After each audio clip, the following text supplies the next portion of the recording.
Always refer to the owner's manual for clarification and more detail on the processes shown in this video. Untreated gasoline deteriorates quickly and can leave deposits that cause starting and running problems.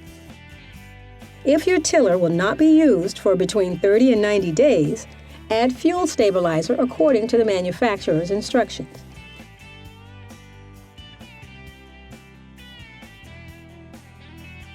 Then, fill the fuel tank with treated fuel and run the engine outdoors for 10 minutes. For long-term or seasonal storage greater than 90 days, you will want to remove all fuel from the tiller. To drain the fuel tank, remove the fuel cap and pour the fuel into a suitable container. Then start and run the tiller until it stops due to lack of fuel.